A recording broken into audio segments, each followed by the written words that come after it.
Welcome to YouTube channel madam. Wow, आज हम chapter number 1 economics का स्टार्ट करने वाले हैं, जिसका क्या नाम है, इंट्रोडक्शन टू इकोनॉमिक्स। और इकोनॉमी क्या होती है ये तो हमें पता ही नहीं।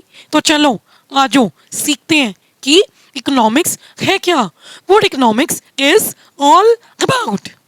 नाउ एग्जांपल से समझाती हूँ कि हम ह्यूमन बीइंग्स हैं। ह्यूमन बीइंग्स की वॉन्ट्स मतलब हम सबकी जो भी ज़रूरतें हैं वो क्या है, बहुत सारी। एक ज़रूरत ख़त्म होती है तो दूसरी साथ ही शुरू हो जाती है। अब ज़रूरतें बहुत सारी हैं। अब आप देखो कि आपकी क्या ज़रूरत है। मुझे आईफोन लेना है, पेन लेना है, बैग लेना है, घूमने जाना है। और क्या ज़रूरत है, नया घर चाहिए, एसी चाहिए, बहुत सारी ज़रूरतें हैं। इन ज़रूरतों को कौन पूरा करता है, रिसोर्सेज। अब रिसोर्सेज का क्या नेचर है, रिसोर्सेज लिमिटेड हैं, स्कॉर्स हैं। और स्कॉर्स रिसोर्सेज तो हैं ही हैं जल, बट एक रिसोर्स को हम बहुत जगह यूज़ कर सकते हैं। ठीक है, नाउ रिसोर्सेज स्कॉर्स हैं और they can be put into different uses, that means they have alternative uses। तो चलो आओ देखते हैं इकोनॉमिक्स क्या करती है। Studies the science of human behaviour. अब यही सेम बात आ गई, रिसोर्सेज जैसे कि लैंड, फॉसिल फ्यूल्स, ये स्कार्स हैं और इनके क्या ऑल्टरनेटिव यूसेज हैं। और ह्यूमन वांट्स हमारी अनलिमिटेड है। और इकोनॉमिक्स साइंस है किसकी, ह्यूमन बिहेवियर की। अब देखो एक एग्जांपल से समझाती हूँ कि एक ज़मीन का ओनर है, लैंड एक रिसोर्स है, उसका ओनर है। ठीक है, इस ओनर के पास 2 हेक्टेयर की लैंड है। 2 हेक्टेयर तो 2 हेक्टेयर ही रहेगी, तो लिमिटेड हो गई। अब इस लैंड से वो क्या क्या कर सकते हैं, समझो। वो वीट ग्रो कर सकता है,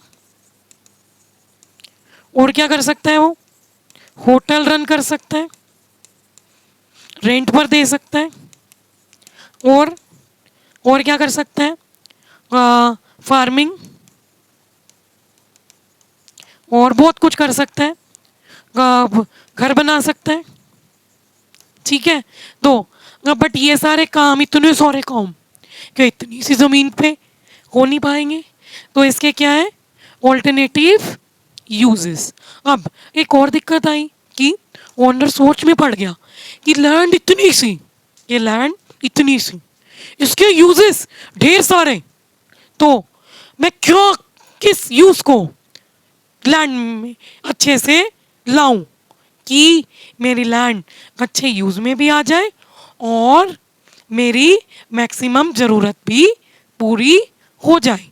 तो इस बात का आंसर कौन देता है, इकोनॉमिक्स। इकोनॉमिक्स क्या बताती है कि हमें इन स्कार्स और ऑल्टरनेटिव यूजेस को कैसे डिस्ट्रीब्यूट करना है कि हमारी कंज्यूमर की मैक्सिमम वांट्स पूरी हो जाए।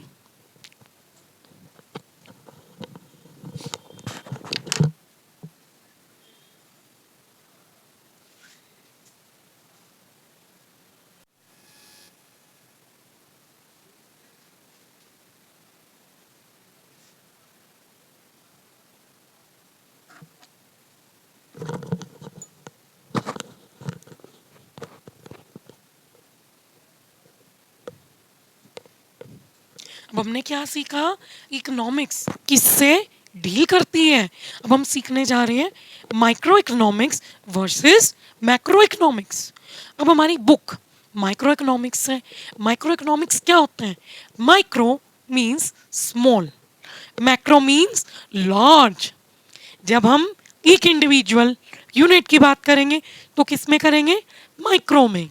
जब हम ऑल द इंडिविजुअल्स की बात करेंगे तो किस में करेंगे, मैक्रो में। तो चलो देखते हैं कि क्या होता है micro economics. Economic problem, economic problem क्या है हमारी, प्रॉब्लम ऑफ चॉइस। याद करो, लैंड ओनर किस दुविधा में पड़ गया था कि उसको अब चूज करना था। किस में से चूज करना था, रिसोर्सेज स्कार्स हैं और उनके ऑल्टरनेटिव यूजेस हैं, तो उसको चूज करना था कि which resource have to be allocated as to get maximum certification of unlimited wants. तो अब जब इकोनॉमिक प्रॉब्लम के इंडिविजुअल की बात करेंगे तो किस में बात करेंगे, माइक्रो इकोनॉमिक्स में। जब हम सारी इकोनॉमी की प्रॉब्लम की बात करेंगे तो किस में करेंगे, मैक्रो इकोनॉमिक्स में। अब माइक्रो इकोनॉमिक्स में हम इंडिविजुअल फर्म का आउटपुट और प्राइस डिटरमाइन करेंगे। मैक्रो में टोटल आउटपुट जिसको हम क्या बोलते हैं, एग्रीगेट आउटपुट, और टोटल प्राइस जिसको हम क्या बोलते हैं, सारी इकोनॉमी के प्राइस लेवल को जनरल प्राइस लेवल। ये किस में हम ले लेंगे, मैक्रो इकोनॉमिक्स में। माइक्रो में हम किसकी बात करेंगे, free forces of demand and supply. Macro में हम बात करेंगे government policies, unemployment and poverty की।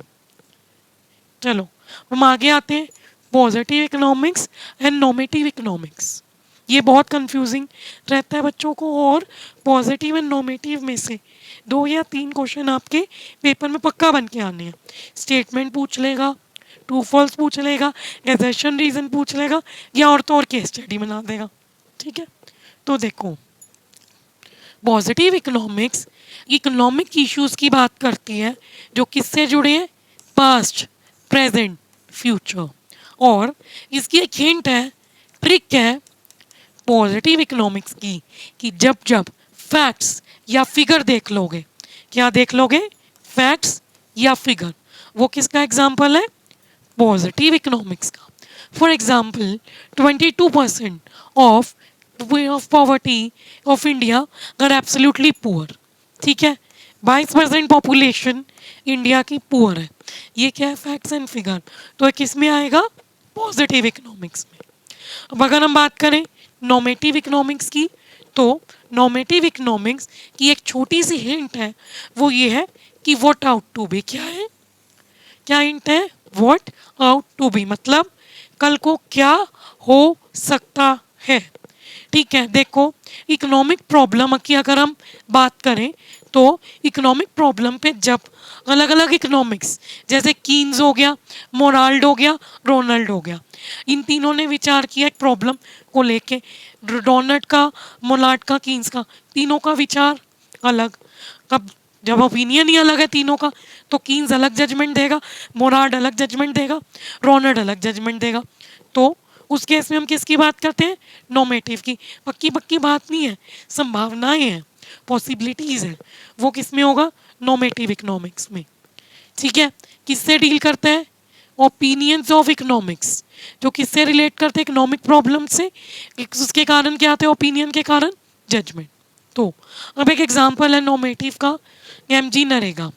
जो एमजी नरेगा थी वो 2005 में गवर्नमेंट लाई थी, ताकि अनएम्प्लॉयमेंट यूथ को 100 डेज की, जो वर्कर्स थे या नॉन वर्कर्स थे जो काम करना चाहते हैं बट उनको काम मिल नहीं रहा, उनको 100 डेज की एश्योर्ड एम्प्लॉयमेंट मिले। ठीक है, तो एमजी नरेगा के एक बार फुल फॉर्म देख लो, Mahatma Gandhi National Rural Employment Guarantee Act 2005 में आई थी। ठीक है, इकोनॉमिक्स ने कहा कि ये पॉवर्टी एंड कर देगी, दूसरे ने बोला कि जस्ट एक प्रोग्राम है जो फाइनेंशियल हेल्प देता है अनएम्प्लॉयड पर्सनस को, तीसरे ने बोला कि ये टैक्स पेयर को रिड्यूस कर रहा है तो इसको स्टॉप कर दो। अलग अलग जजमेंट है, अलग अलग पॉसिबिलिटीज़ है, अलग अलग ओपिनियंस है, कोई पक्की बात नहीं है बट ओपिनियंस है कि क्या हो सकता है। तो किस में आएगा, नॉमेटिव में। अब एक एग्जाम्पल से समझो बेटा, पहला 2% of population is increasing every year। देखो बेटा, हर साल पॉपुलेशन इंक्रीज हो रही है 2% से। ये क्या आ गया, फैक्ट एंड फिगर, तो किस में आएगा, पॉजिटिव इकोनॉमिक्स में। दूसरा एग्जांपल लो कि the alcohol policy have impacted to rise the price of liquor। ठीक है। अल्कोहल पॉलिसी आई जिसने लीकर का प्राइस बढ़ा दिया, तो ये तो जस्ट एक इम्पैक्ट पड़ा। ठीक है, इसका हमें कोई पॉसिबिलिटी क्लियर नहीं है, मतलब कि कितना इम्पैक्ट पड़ा। ठीक है, कितना प्राइस इंक्रीज हुआ हमें कुछ भी नहीं पता, तो ये हमारा क्या है, नॉमेटिव में। मतलब इसके अंदर क्या आ गया, व्हाट आउट टू बी, क्या होने की पॉसिबिलिटी है, हमें कुछ भी नहीं पता कि इसकी क्या पॉसिबिलिटी निकलेगी, तो इसलिए क्या है हमारा नॉमेटिव। चलो आगे आते हैं, इकोनॉमी क्या होता है। देखो, इकोनॉमी एक सिस्टम है जिस सिस्टम के तहत आप देखते होगे आपकी टीचर टीच कर रही है और इनकम अर्न कर रही है और एक लिविंग अर्न करके अपनी आजीविका चला रही है।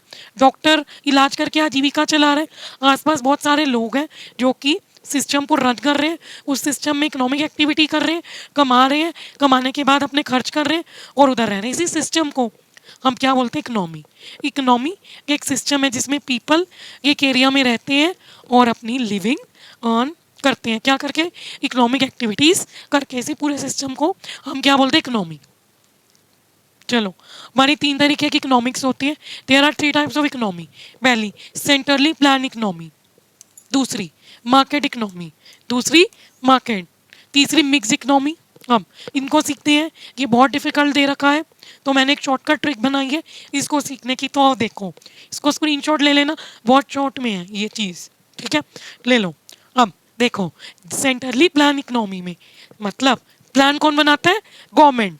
तो सेंट्रली प्लान इकोनॉमी कौन रन करेगा, गवर्नमेंट। ठीक है, मार्केट इकोनॉमी में क्या बात, किसकी बात हो रही है, मार्केट फोर्सेस की। तो इसको कौन कंट्रोल करेगा, मार्केट फोर्सेस। मिक्स, मिक्स मतलब मिक्सचर, मिक्स में क्या आएगा, गवर्नमेंट भी मार्केट भी। ठीक है, अब गवर्नमेंट, याद करो गवर्नमेंट क्यों काम करती है, लोगों की भलाई के लिए। तो गवर्नमेंट का क्या मोटिव है, सोशल मोटिव। मार्केट का मतलब इंडिविजुअल का क्या मोटिव है, प्रॉफिट मैक्सिमाइजेशन। मिक्स का मतलब दोनों, सोशल मोटिव भी और प्रॉफिट भी। ठीक है, अब इसमें कौन डिसाइड करेगा, गवर्नमेंट। इसमें कौन डिसाइड करेगा, कंज्यूमर, क्योंकि वो फ्री है। अब मिक्स में कौन डिसाइड करेगा, कंज्यूमर, बट गवर्नमेंट भी हेल्प करेगी कंज्यूमर को प्रॉपर फूड मिले, तो गवर्नमेंट ने उसके लिए पब्लिक डिस्ट्रीब्यूशन सिस्टम खुला दिए। तो किसकी बात होगी, मिक्स इकोनॉमी में। अब सेंट्रली प्लान इकोनॉमी में इकोनॉमिक एक्टिविटीज़ किसकी होगी, पब्लिक सेक्टर की। पब्लिक सेक्टर का क्या एग्जांपल है, इंडियन रेलवेज। प्राइवेट सेक्टर का में कौन करेगा काम, मार्केट इकोनॉमी में प्राइवेट सेक्टर, जियो। ठीक है, मिक्स में कौन करेगा, both private and public sector. अब आईडीबीआई एक बैंक है जो सेमी गवर्नमेंट है, मतलब ये गवर्नमेंट भी आधा, गवर्नमेंट भी आधा, प्राइवेट, दोनों का mixture. IDBI is a financial institution जो एस्टेब्लिश हुई थी 1964 में। ठीक है, पहले ये प्राइवेट ही थी, पहले ये सॉरी पब्लिक थी, बाद में प्राइवेट को रेस्ट्रिक्शन हट गई तो दोनों का जॉइंट रोल हो गया, तो ये सेमी गवर्नमेंट हो गया। ठीक है, सेंट्रली इकोनॉमी का एग्जाम्पल क्या है, नॉर्थ कोरिया। नॉर्थ कोरिया का राजा है किम जोंग उन, इसने पूरी इकोनॉमी में अपना पत्ता फेरा हुआ है। ये जो भी कहता है वही होता है, तो गोलियां मरवा देता है। सबसे बढ़िया रूल इसका, इसने अपनी गवर्नमेंट बनाई है एक ही बंदे ने। तो यहाँ पे क्या, मोनार्की और डिक्टेटरशिप। आगे मार्केट इकोनॉमी में किसकी बात होती है, मार्केट फोर्सेस की, जिसमें हम मार्केट के अकॉर्डिंग पूरी इकोनॉमी चलेगी। मार्केट की डिमांड मार्केट की सप्लाई के अकॉर्डिंग। ये किसके अकॉर्डिंग, किस में होगा, यूएस एंड जापान में। मिक्स इकोनॉमी इंडिया में है। देखो 1991 की रिफॉर्म्स आई थी, क्यों आई, क्योंकि 1991 से पहले हमारी इकोनॉमी क्या थी, ओनली पब्लिक सेक्टर, और बहुत सारी रेस्ट्रिक्शन लगा दी गई थी किस पे, प्राइवेट सेक्टर पे। ठीक है, अब जैसे ही प्राइवेट सेक्टर पर रेस्ट्रिक्शन हटी 1991 के बाद, तो प्राइवेट सेक्टर ग्रो हुआ। तो इंडिया में पब्लिक तो पहले से ही था, फिर 1991 के रिफॉर्म्स आने के बाद पब्लिक सेक्टर पहले ही था, रिफॉर्म्स आने के बाद प्राइवेट सेक्टर भी आ गया। तो there is a coexistence of public sector and private sector, तो इसलिए मिक्स इकोनॉमी हमारी इंडिया में एग्जिस्ट करती है। ठीक है, thank you for watching my video till now. Next part में मैं आपको करवाऊंगी three problems of economy, three central problem of economy, what to produce, how to produce, for whom to produce, और प्रोडक्शन पॉसिबिलिटी कर्व, एक shortcut trick से और सारे numerical बहुत ईजिली, और एक पीपीसी कर्व का क्वेश्चन पक्का आने। कि प्रोडक्शन पॉसिबिलिटी कर्व की शेप डाउनवर्ड स्लोपिंग और उसकी शेप कॉनकेव कॉनकेव की होती है और कॉन्वेक्स की होती है। ठीक है, तो वीडियो देखते रहना और 11th में अच्छे मार्क्स से पास होना। Thank you.